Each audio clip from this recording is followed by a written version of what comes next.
get hay delivered to make sure that all the trucks can get there to fight the fires. We've deployed and have standing by, ready to go, our air assets, National Guard. We've got some teams that can be deployed very, very quickly. We've got forestry stage right now in Stillwater. So overall, very, very pleased with the coordinated response. We've never had a better effort. Annie Vest is doing an amazing job of kind of quarterbacking this team. And then the people behind me are all feeding her the information as she's helping to deploy assets around the state. Our fire teams, our rural firefighters, our municipal firefighters have just done an amazing job. And so just really proud of where Oklahoma is right now.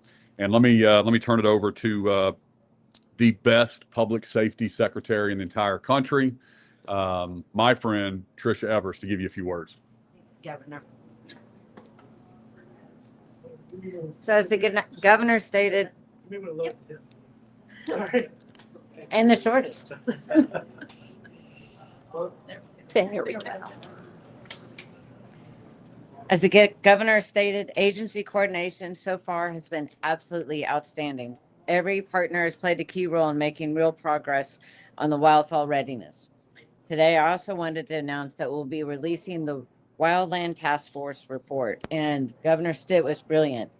When we have wildfires, that is a public safety issue. So bringing public safety and Secretary Arthur, who will be speaking together with 20 different organizations, rural, urban, wildland firefighting, national weather, emergency managers, tribal nations, utilities, municipal, volunteer, NGOs. And I want you to know that for these 20 organizations worked with 3 subcommittees, dedicated months to reviewing the data, assessing our capabilities, and studying what works well in other states. Their work has shaped a clear, data-driven picture of where we stand and where we need to go. The work group confirmed that Oklahoma's wildfire risk is growing. Changing weather patterns, evolving land use, and expanding development in high-risk areas demand a stronger, more coordinated approach. Our current system has real strengths, but there were gaps that we must close to protect the lives, property, and natural resources. The report that will be released outlines 15 recommendations across 3 priority areas. 1, better state and local coordination, as already seen in this event today. Now, establish a formal statewide fire response plan, modernize county burn ban authority, and fully deploy predictive detection technology. Stronger mitigation, expand the community wildfire protection plans, and create insurance incentives for wildfire-resistant construction. 3, investing in first responders. Expand the tax exemptions for wildland trained volunteers, develop healthcare incentives, launch a statewide recruitment campaign, and partner with Career Tech to deliver wildfire training statewide. This report is only beginning. It is not the end. Wildfire in Oklahoma is no longer a seasonal threat. It's a year-long reality. Progress continues every day, but we know no single level of government can do this alone. It takes all of us, state, local, federal partners working hand in hand with the communities we serve. These 15 recommendations will give a path forward. In public safety, we say that we're better when we work together. We're stronger when we work together. And by having the brilliance of Governor Stitt last year to bring forth public safety and Secretary Arthur, who will be speaking next, it was the first time in the state's history that all of these entities were in one room together to be able to start working and voicing what matters and what we could do better. So you have seen it in last week and in the preparation for the coming week's response. And it's wonderful when we see what we can do working together. Secretary Arthur, my colleague.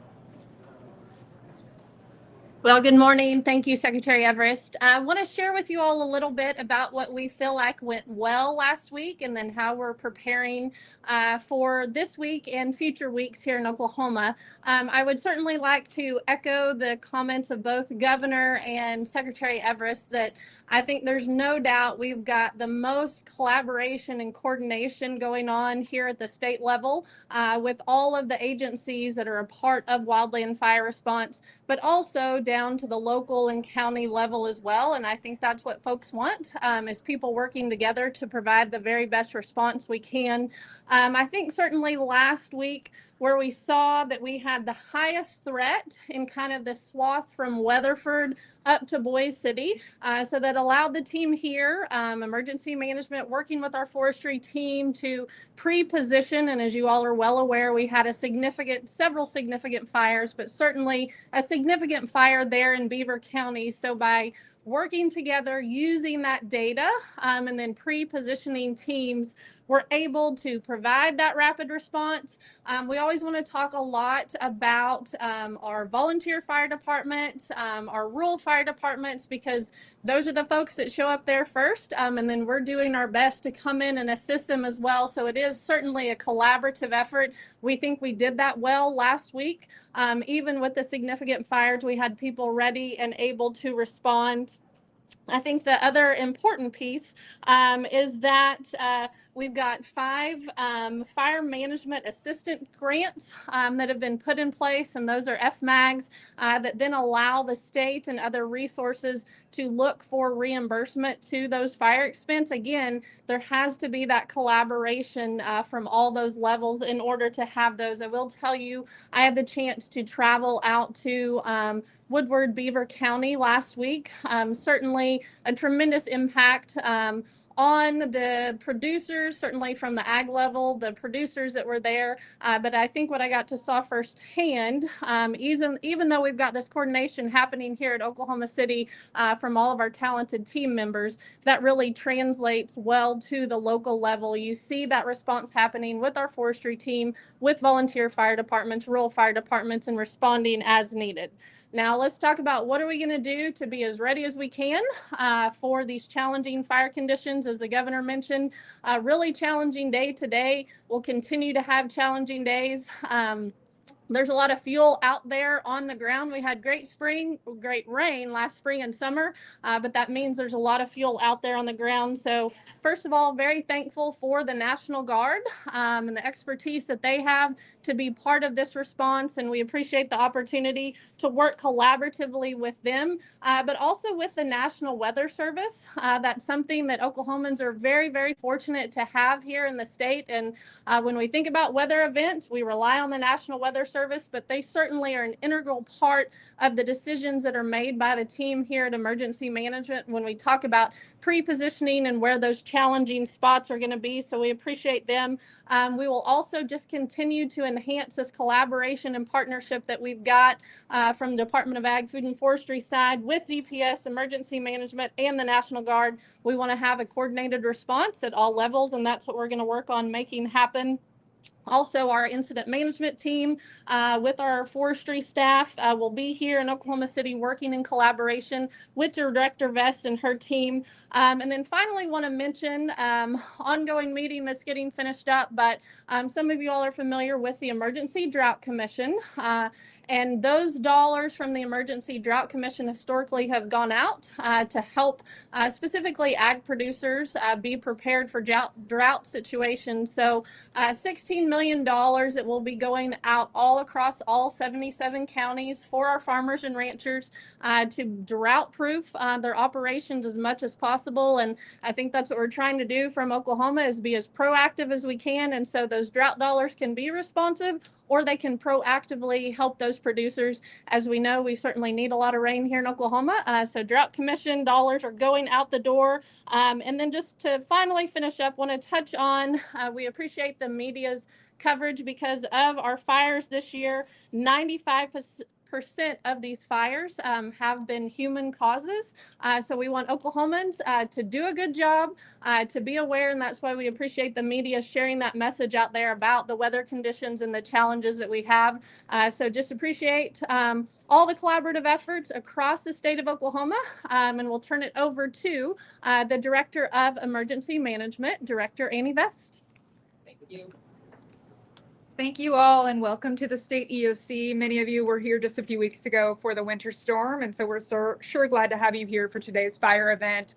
I want to overstate and restate again and emphasize how important what Governor Stitt did last year with that wildfire work group was, because it allowed for us as agencies, as the practitioners in this space, to come together, and between our office, the Department of Public Safety, Oklahoma Forestry, and beyond, we feel prepared. And that's a different feeling than maybe we've had in previous times. So I want to say thank you. The Department of Public Safety, Oklahoma Emergency Management, Oklahoma Forestry Services, and the Oklahoma National Guard have had twice daily calls beginning last week after the chaotic events that we saw last week, to make sure that every time we have an event, we're improving that posture. So we've been having these twice daily calls to plan forward our resources. At this point in time, the Office of Emergency Management has built a viewer internally where we can see in real time where all of these resources are positioned, whether that be a forestry group suppression team, a National Guard asset, the Oklahoma Department of Transportation brine trucks that can haul water. Whatever that resource is, we need to know so that we can deploy it quickly and efficiently. We also want to make sure that roles are clear. There's never going to be a time where there's an agency at the state of Oklahoma City, or of Oklahoma, in Oklahoma City, that we say, you don't have a place here in our EOC, because there's room for people at this table to come into our coordination so we can do the best for the citizens of Oklahoma. Our incident commanders on the ground are going through a lot already this week from the extreme amount of fire conditions that we had last week, and we are just at the beginning of fire season. And so we want them to know that anything they need, they can request from the EOC, and we will do our best to support. We also want to recognize that all of these fire events start locally. Local fire chiefs, volunteer firefighters, the ones on the front land, local emergency managers, they are out there, and we are here to support them. We've built this readiness in an unprecedented multi-agency effort based on what we learned from last year's fires, moving through the different levels and types of events we've had this year. And we're so excited to see the preparedness level that we've built. The collaboration that we have has built not only a shared understanding of roles and responsibilities, but has allowed us to pull in additional resources, understanding roles, addressing gaps, and really directly informing the priorities. Commissioner Tipton and the Oklahoma National Guard will provide an overview of what resources are available from their perspective and their agencies. But I want to share just a few of the updates that we're using here today. As I mentioned, we now have the real-time visibility of every fire suppression resource that the state has in the state in real time.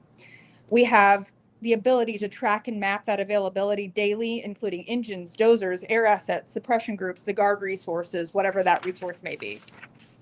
I also want to acknowledge the Oklahoma Forestry Services, who are already fighting fires as of last night and detecting hotspots today. They are in here with us. There is a room that you can pan around and look at. That's their operations room with us here. We did not have that last year. We do now. As of today, they have 59% of their assets mobilized outside the typical areas where they would be. The other 41%, half of those resources, are fighting 14 fires in the eastern and southeast part of the state currently. The remaining piece of their ability to deploy and dispatch is on call, ready for the initial attack should we need to deploy them in some portion of the state. Resources are allocated, decisions are being made across the public safety spectrum so that we all share the weight and the burden of protecting lives and property in this state. The fires from last week, all with the exception of the rattlesnake fire in the northeast part of the state, are contained. The Bureau of Indian Affairs is reporting that the rattlesnake fire is at 70% of containment. Oklahoma Forestry Services is fighting a new fire in Pittsburgh County that emerged last night, and it's actively working it. That fire is approximately 900 acres, and 45% is contained as of this morning. And then I'd be remiss if I didn't acknowledge our recovery efforts. Secretary Arthur and her team are doing a tremendous job in the northwest part of the state, making sure that we're putting the focus on our ag community and those impacts, and our hearts are absolutely with them. I also want to acknowledge that we did lose some structures. The Baptist men are engaged along with the American Red Cross to help families with ash outs and recovery needs that do emerge in these areas. And finally, I just want to again thank the media for getting our message out. You guys are first to be there when we issue an evacuation notice, first to share that information out, and you're saving lives right alongside with us. So thank you for your support. Thank you for being here. And I'd love to hand it off now to General Walter with the National Guard. Thank you. Good morning. The Oklahoma National Guard stands ready to provide air or ground assets to protect the lives and property of Oklahomans, and we look forward to working with our interagency partners to provide that service. I talked about ground assets just now. We have two UH-60 Blackhawk helicopters on standby, which can provide 660-gallon buckets be dropped. Each aircraft can provide 8 hours of coverage in a 24-hour period. Additionally, we have ground assets that are currently spooling up as of just prior to this meeting. They were authorized. 2 hand crews of 8 to 10 people that are wildland firefighters certified to prepare to assist forestry as needed. Additionally, the Oklahoma National Guard Wildland Firefighting Program has produced over 80 red card certified soldiers that are an additional capacity for the state. And additionally, we also have over 10 2,000-gallon water trailers, which could be used to fill up tankers on the fire line as required. And additionally, as you know, the Guard is scalable. It can scale to whatever size emergency needed. We're prepared to respond to that. I'd like to thank our interagency partners. As you can see, everybody in this room, the amount of coordination that's been conducted thus far for this event is extremely great. And we look forward to serving our fellow Oklahomans in their time of need. I'll be followed by Commissioner Tipton. Thank you. From the OHP DPS side of the house, public safety, of course, is the major concern. That scale of worrying about life safety first is of the utmost importance. So our part of it is to always be prepared, whether it's evacuations that need to go on, whether it's road closures, working with our local partner agencies, counties, and municipalities to make that happen promptly. I think you saw a good example of that in Woodward last week when the city and residential areas was potentially under attack, and working with those local agencies and our troopers in the area, we were able to conduct those very quickly and safely. I've not ever seen the type of coordination, not just for this week, but for the ongoing fire season that's coming along. The amount of coordination, interagency coordination, communication is so critical. Besides your asset deployment and where you have your assets staged in preparation for these types of events, but swift communication is important. And that line of communication has been opened amongst all of our partner agencies, and it's really moving us forward in a great way. I will say, as we expect, with the dangers coming, we're going to have to start deploying some of these air assets, especially, and ground crews. And I would always ask that the public, you guys are out there covering the story, let people see them from those TVs and remotely, keep people out of the area. One of the newer emerging threats that we deal with all the time are drones. Well, now when we're bringing in aircraft that are going to be flying really low and trying to put water on fires, drone activities of significant danger to those aircraft as well. So just to remind the public, obey those evacuation orders and those road closures. Try to stay out of the area, let the firefighters do their work and forestry do their work, and make it as safe as possible for those air assets as well that are out there. So I'll turn it back over to the governor. Thank you. Thank you. Thank you, Tipton. Thanks, everybody, for that update. We'll open it up to a few questions for myself and the panels. Yes, ma'am. What's the update on a state forestry, state forester right now? We know we haven't had one for a year. For a director, they report up to blame. Let's let Secretary Arthur. You bet. Thank you for that question. We have an ongoing search for our state forester. We encourage folks who are want to apply for that position. We've gone through several different rounds of interviews. I think the most important thing that I'd like to do, as well as the governor, ensure that we get the most skilled individual into that position. Just with our fire management chief and our deputy fire management chief who've been working here with Director Vest, those two individuals alone have over 60 years of experience. And so we're wanting to ensure that we can bring someone to that team that really builds on that skill set and help us continue to do an even better job. We're doing a great job, but we want to make sure that that's the right fit and can really complement the team that we have.